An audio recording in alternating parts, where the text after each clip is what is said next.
Hey, Peter. Peter, they're bringing back Magneto before the Kirk Owen era's over. Peter, I don't know how they're gonna do it, but I'll tell you one thing. The art is fucking fantastic. And this is the fall of the House of X. After this, I don't know what they're gonna do, but the Kirk Owen stuff has been pretty fantastic, I gotta say. Peter, you gotta read it, Peter. Peter, My listen my to my me. my, my, my name is Lucas, not Who Peter. the fuck are you? Hey guys, welcome to the Cosmic Panel, where today we're going to be discussing our weekly polls. But before we get into that, we wanted to give a quick shout out to our sponsor, Comic Universe. It's a comic shop at 446 McDade Boulevard in Folsom, PA. They have $5 trades and $10 hardcovers, an awesome collection of back issues. They got keys, graded books, and new comics each week. So definitely go check them out. Thank you guys for sponsoring us always. And remember to like, subscribe, tell us what comics you're pulling this week, and let's hop right into this. Elias, what is your first poll? My first pick for this week is going to be Spider Punk Arms Race number 1.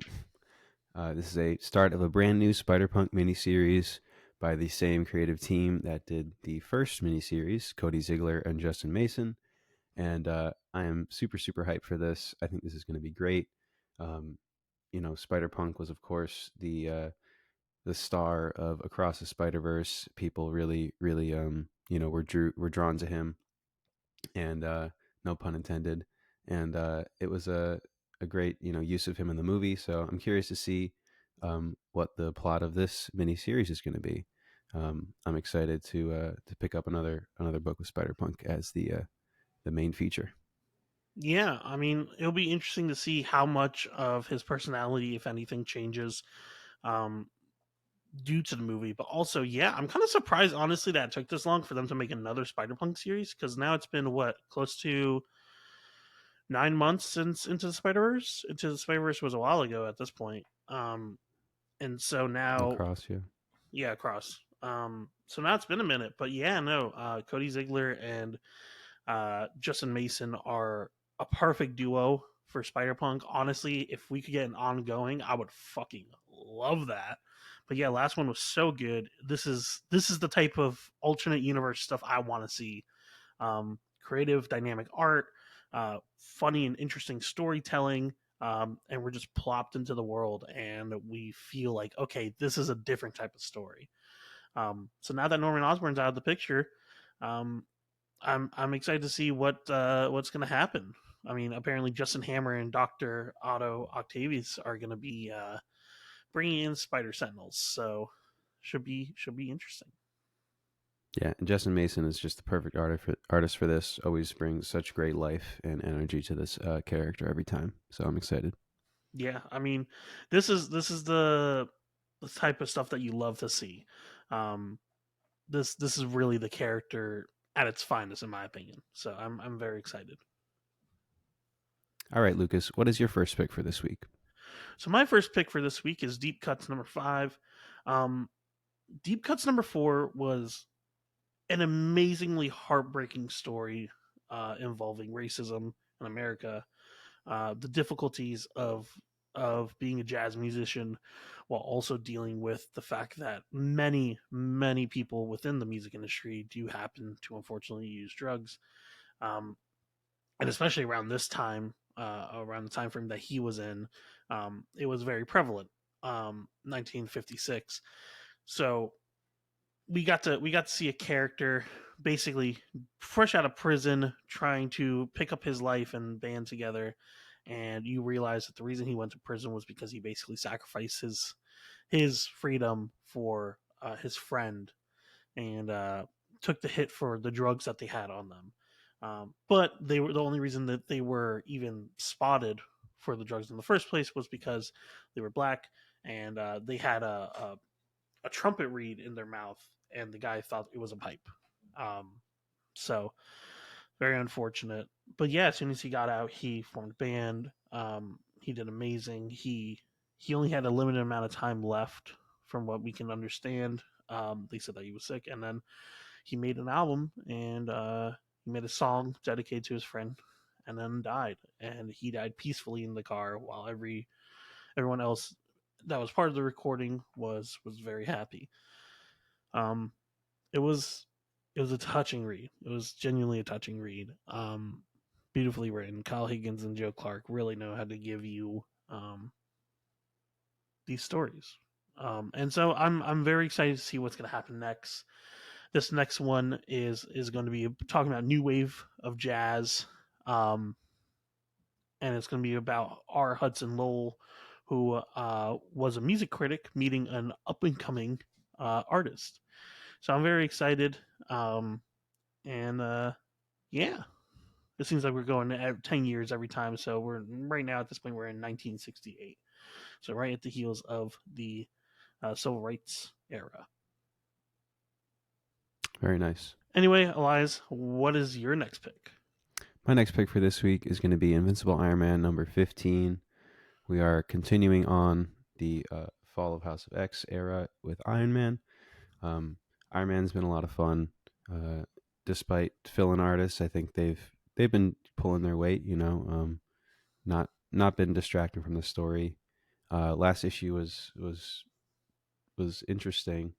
Emma finally seems to have fully fallen for Tony, which I was not expecting, but I thought it was cool.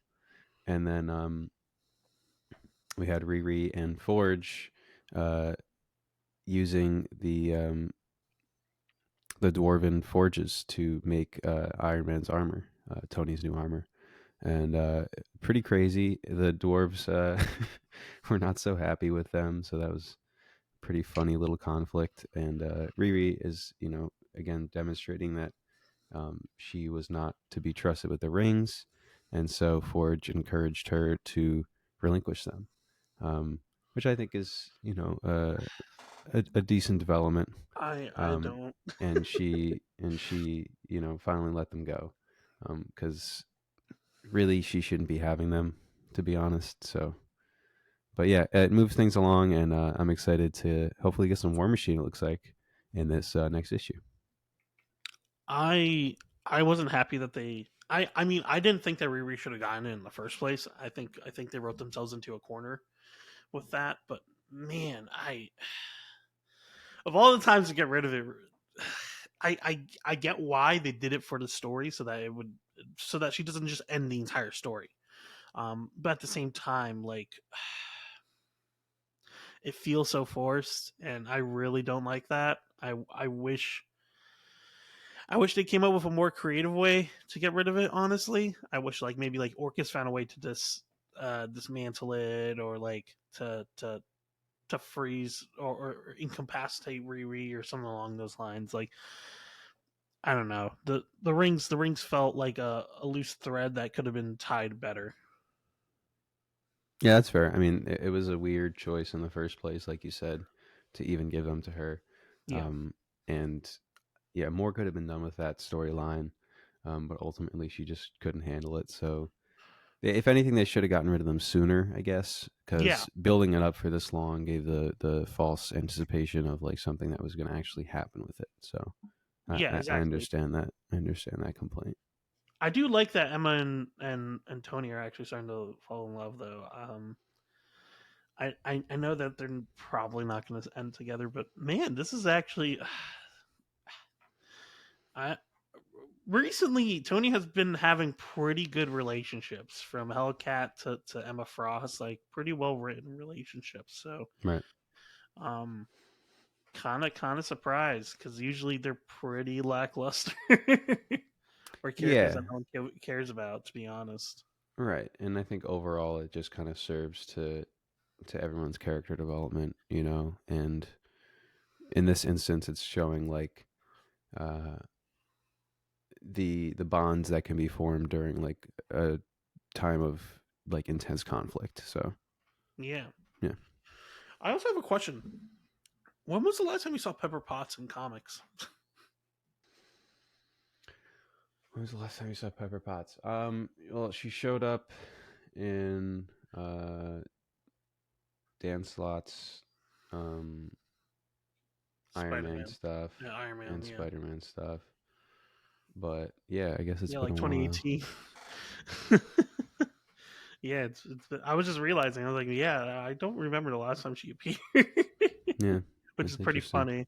Yeah. Um, anyway, uh, yeah, All right, Lucas, what's your next pick? my next pick is Detective Comics 1082. Um, this series has really picked up in recent issues. If you aren't reading Detective Comics, if you haven't been reading Ram V's recent story in Detective Comics, now I would say is the optimal time. We're really hitting the third act now, so we're finally starting to get a lot of payoff to a lot of stuff, and I'm actually pretty excited. Right now, we have Batman trying to basically fight off the Asmer, which is this like mystical poison, I guess is the best way to put it. Um, and as he's doing this, basically Talia led him to a desert and left him there, and basically said the only way that you can fight the Asmer is if you fight it yourself. So I'm gonna have to go, and you're gonna have to trek across the desert, and you're gonna hallucinate and stuff like that. And so it was a very trippy issue. It had the artist from the Night Terrors Detective Comics, Stefano Raphael. Oh no, sorry, Riccardo Federici, I believe. Um, but yeah, it had the guy from Night Terrors Detective Comics, which was Riccardo Federici, which the art was insane in that one, and it was this insane in 1081. So I'm really excited, and he's going to be doing this issue also, which is pretty hype. But yeah, basically we're getting to explore more and more about the idea of the original Thomas Wayne. Thomas Wayne, if you didn't know, um, old Thomas Wayne was a serial killer that used to sacrifice people to Barbados. That was like a major plot point when Bruce Wayne was time traveling when he got hit by Omega beams. Don't ask. Uh, and so now we're learning that like Bruce is hallucinating that version of Thomas Wayne, and it seems like that version of Thomas Wayne is kind of coming back, which is not good. But yeah, no, this series has been great. Oh, another interesting thing: the public of Gotham and everyone is forgetting the existence of Batman, which is pretty wild. So they're like forgetting he ever existed. So it's funny though because the criminals are still afraid, but they don't understand why they are. So it's very unique. It's really cool. Interesting. Cool.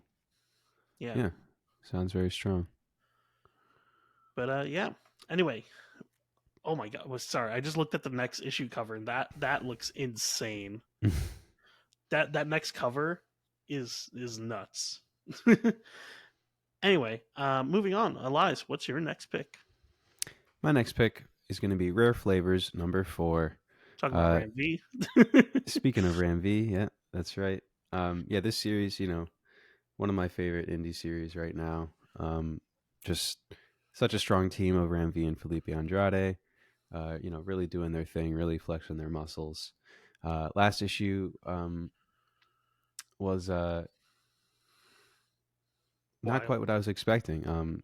Last issue, Mo discovered that Ruben is indeed a cannibal, and that these two guys have caught up to him, and they're ready to, I guess, inflict their punishment on him.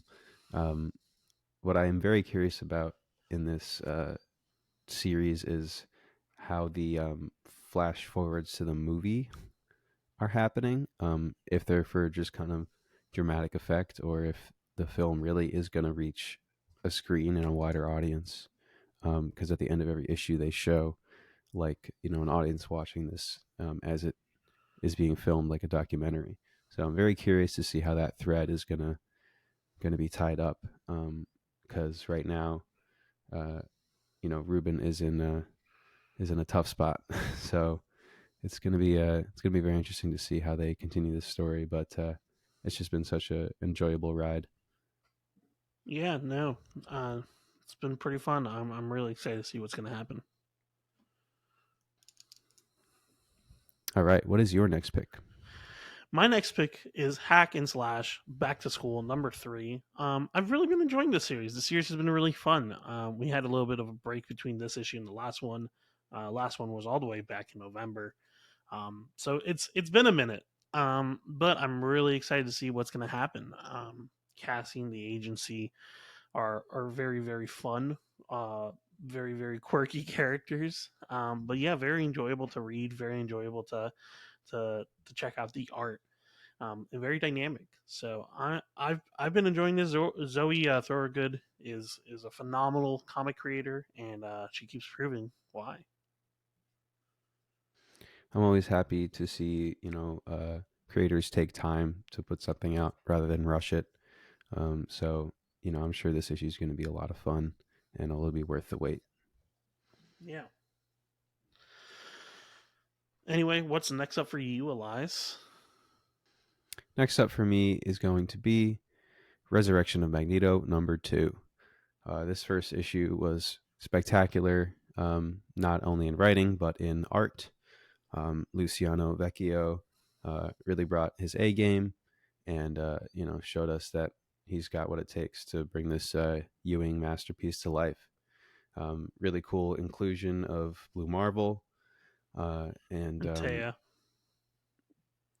hmm? And Taya. Oh, and Taya, yeah, yeah. Blue Marvel and Galactus's mom, uh, both showing up from obviously Ewing's Defenders run, and Ewing proving that Blue Marvel is a serious, powerful figure.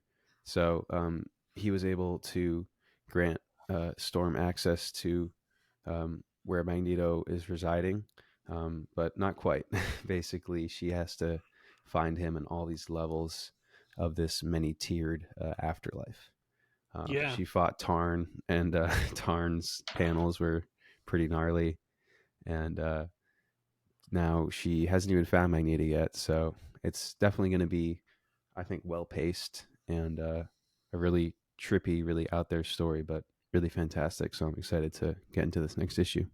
Yeah, I love the explanation of the Krakoan waiting room of like, yeah, you can wait here and you can choose which afterlife you go to, depending on what you believe or anything. And that Tarn was just fucking waiting there the entire time, just for when Storm came back so he could fuck with her. Man is the biggest fucking hater, I swear. But it's so good. It's so good. And I'm very excited to see what's going to happen. This is the cosmology that I love to see from Ewing, and yeah, Ewing, one of the best Marvel writers right now. Period. For me, it's Kieran Gillen and Ewing and Jed McKay. They're the three best writers for Marvel right now, personally. So I'm very very very happy. I'm one of the best cosmic writers. Nobody writes mutants and cosmic characters better than me. So Yeah, this yeah, has been fantastic. And I think Ewing's gonna do it right. I'm not afraid anymore. yeah, we were worried about the resurrection feeling like a cheap cop out, but this is gonna make it feel earned. I can tell already. Like Magneto's not gonna, he's not getting away scot free from this. You know, All right, Lucas, what's your next pick? my next pick is Newburn #15. We have finally come to the penultimate issue, I believe, of Newburn. So yeah, next issue is going to be the series finale. But basically, we have figured out why Newburn is the way he is. He used to be a cop, and then he solved the case for one of the gangsters, and then because he solved the case for one of the gangsters, his dad got uh, got a hit ordered on him, and then his mom got hurt, and his dad got killed. And immediately, Newburn went to each warehouse, each location that he had gathered, and killed the entire crime family. And literally, it's like in the book, it says like this is the night that he erased a crime family from the group. And so after that, the heads were afraid. He made the deal to never to investigate into murders, but that he was immune. Anyone that he wanted was immune from any repercussions.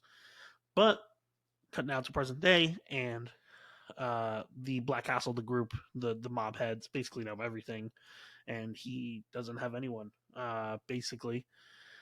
So now we are getting to the end. Emily has left him. Newburn is by himself, and the Black Castle wants death. So really good series. Yeah, definitely sounds like it. Very cool. It's gonna be heartbreaking to see it go. I'm not gonna lie, but I'd rather end strong than drag out. Hmm. Anyway, Elias, what is your top pick?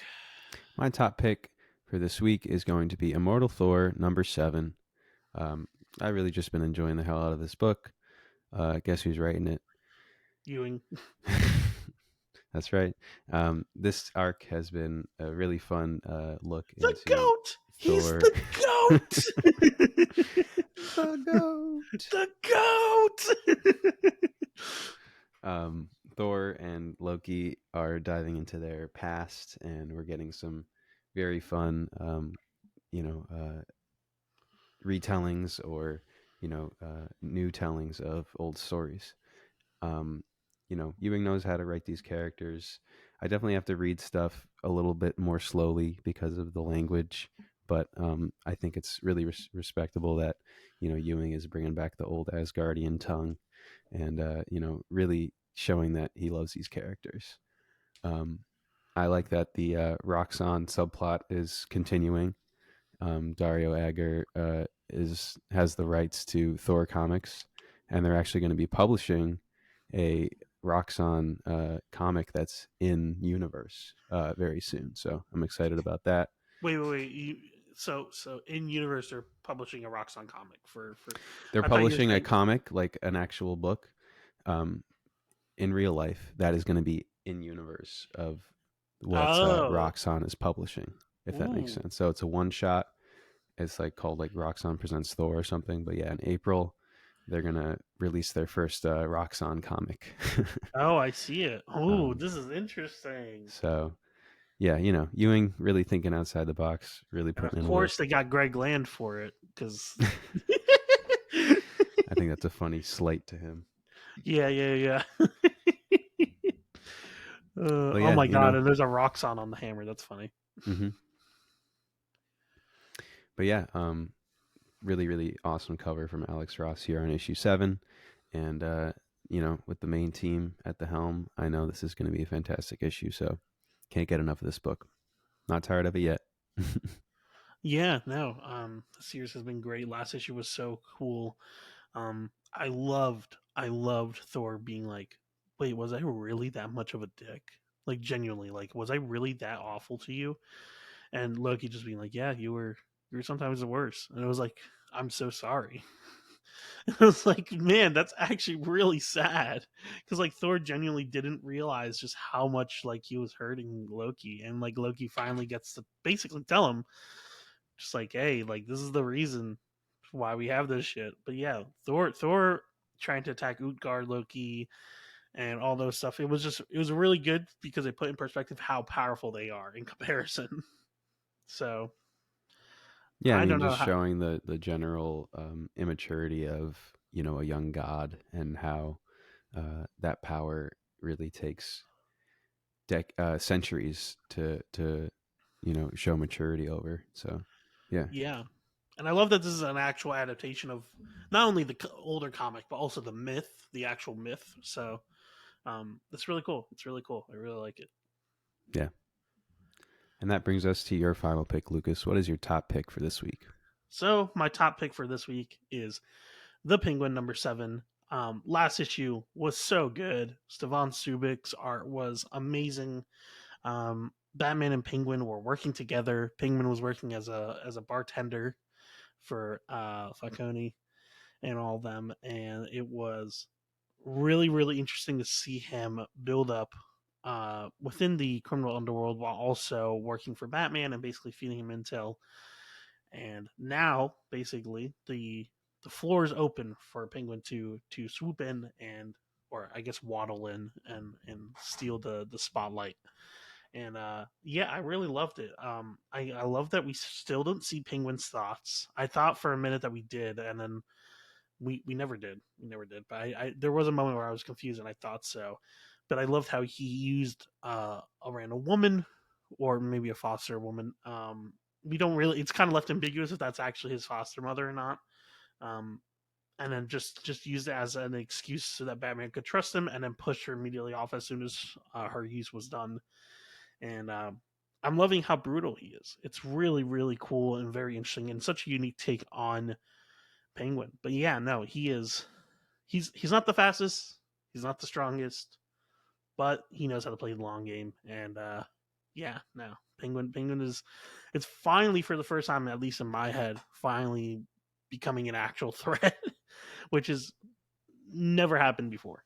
So Yeah, I can tell you like that. giving us a reason to fear him and really see him as a menace. Um, with good reason. So I think it's very effective. And I do think that was his actual foster mother, but he didn't have a good relationship with her, like Mm. he pretended he did. So he just used that one thread to kind of paint or to weave a web basically. So yeah, Stevan Subic, on art, killing it. Tom's still doing his amazing thing. So My only complaint, yeah. genuinely, yet again, stop with the fucking curse words, please. If you can't fucking use the curse words, don't use it. Becomes genuinely distracting from the story. I would have rated this issue 5 out of 5, but I gave it a 4.5 solely because it was annoyingly frustrating to get into the story, get into the conversation, and then you would just see 5 fucking blurred out words just because this person's cussing out of their mind. And I don't care that they're cussing. That's not my problem. My problem is the way that this is entirely detracting from the conversations and the writing. It stops you because then all of a sudden you have to stop and you got to be like, okay, what words fit here in your brain? Well, I would say again that it's like having curse words on network television. They're always going to be beeped out. They're always going to be censored, and it does hurt the enjoyment. But it's just what is required of a large network. So it's unfortunate, but again, it's not an indie book, and indie books, are less afraid of you know incurring the wrath of angry customers or whatever it might be. But you know what I mean. It's like a big network television channel basically. Yeah, let's be real here. No kids should be reading this book. No, So, but I wouldn't put it past a parent. yeah. Oh, the Penguin, the Danny DeVito Yeah, one. exactly. Even though that one was actually so fucked up, to be honest. But whatever. But yeah, anyway, that is my only major complaint. Otherwise, the story is phenomenal, and I'm excited to see where this is gonna go. Yeah, it's a pretty short arc, right? Or Yeah, I believe this mm, issue and the next issue, and then that's it. okay, cool. So, and they're doing the same with Poison Ivy right now. So I'm kind of wondering if this is the trend right now is to do year ones. And Joker all at the same time. Yeah, no, Joker no, year no, one. exactly. So but the Poison Ivy year one is really good also. So I Mm-hmm. mean, right now I haven't read the Joker one, but right now they're two out of 3 for me. Two out of three. Yeah. So pretty good rewrites, pretty good, solid, consistent. I mean, to be honest, it's been a while since either Penguin or Poison Ivy have gotten a concrete origin. To be honest, Mm-hmm. Joker has gotten plenty. To be Joker has gotten more than enough, but Penguin and Poison Ivy needed it. To be honest, Yeah. so yeah, You want to take us out? yeah. So, guys, thank you so much for tuning in today. This has been our polls for February 28th, last week of February. So, yeah, hopefully you guys have been enjoying. Remember to like, subscribe, support your local comic shop, and read comics. Until next week, bye bye.